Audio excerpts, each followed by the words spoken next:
यहाँ आया हूँ उसने आपको बताया होगा, ये बात मुझे पता है, और मैंने आप दोनों को साथ में देखा भी है।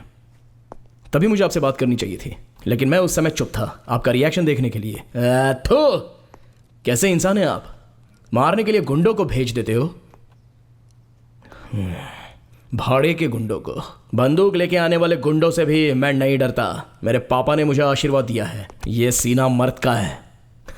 मैं यहाँ इसलिए आया हूँ कि उस दिन उसने ऐसा कहा था कि मैं उसी के साथ शादी करूंगी, और वो देखकर मुझे जलन होगी, ऐसा उसने मेरे साथ चैलेंज किया था ना। लेकिन अब क्या हुआ सर, क्या किया आपने? मैं गरीब हूं इसलिए आपने मुझे रिजेक्ट कर दिया था ना, और आज आपके ही पैसे ने आपकी बेटी के साथ क्या कर दिया? क्या हुआ सर उसकी लाइफ में? हम मैंगलोर से वेडिंग पार्टी खत्म करके स्विट्जरलैंड में शादी फिक्स करके हम लोग स्विट्जरलैंड आ गए। हम भी यहीं सेटल होना चाहते थे। शादी के लिए 1 महीने का वक्त था। मेरी बेटी उस लड़के के साथ जुड़ने के लिए बहुत कोशिश कर रही थी, लेकिन बीच बीच में वो बहुत डिस्टर्ब हो जाती थी।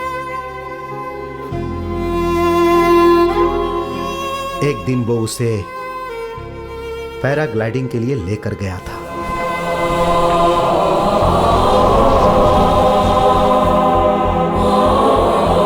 लेकिन किस्मत देखो, वो हुक पहनना भूल गया था, और जो नहीं होना चाहिए था वो हो गया।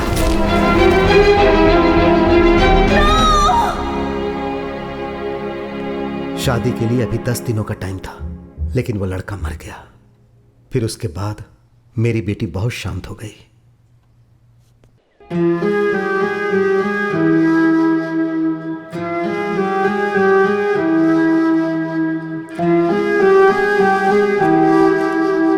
फिर जब भी देखो उसे, वो अकेली गुमसुम नजर आती थी, किसी के साथ बात नहीं करती थी। घर में भी वो ऐसे ही रहती थी।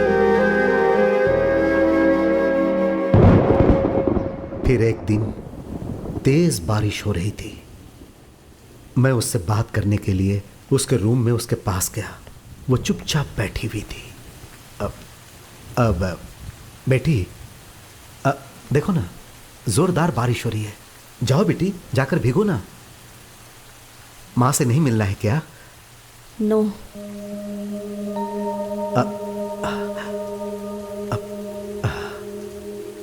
उस दिन मुझे बहुत शौक लगा।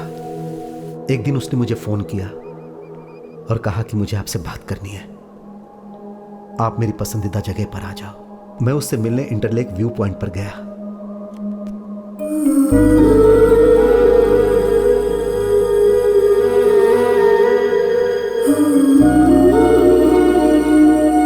बॉबी बेटी, जिससे मैंने प्यार किया था उससे शादी नहीं कर पाई। Not the person you choose for me. No more marriages in my life पापा। आज के बाद शादी की बात भी आप नहीं करेंगे। मुझे शादी नहीं करनी है पापा। ठीक है बेटी, I am sorry.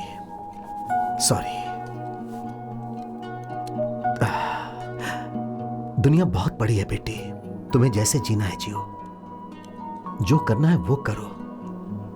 Live your life बेटी, जहां रहो खुश रहो। ठीक है?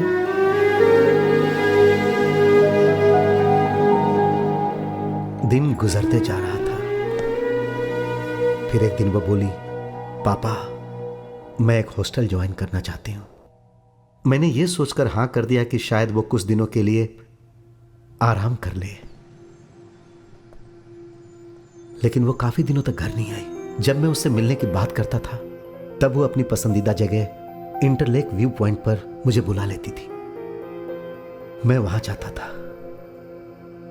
जब मुझे उसे देखने का दिल करता था तो गंडवल वैली के पास सनसेट व्यू पॉइंट में मैं जाकर उसे देख लेता था।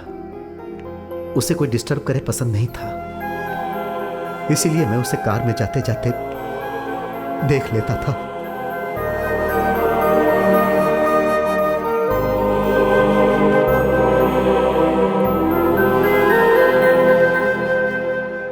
ज्यादातर समय वो चर्च में ही बिताती थी।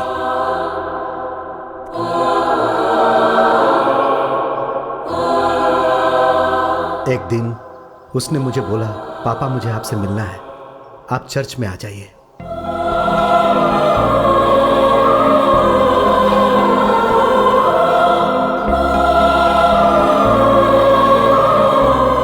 एक्सक्यूज मी,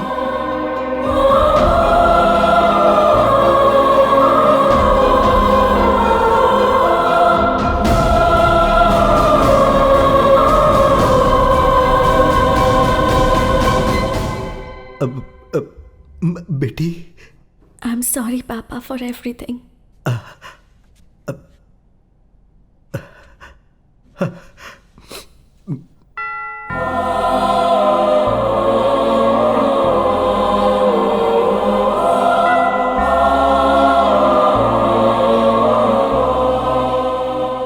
इस खूबसूरत दुनिया में सब खुशी से रह रहे हैं, लेकिन मेरी बेटी गूंगी बन गई।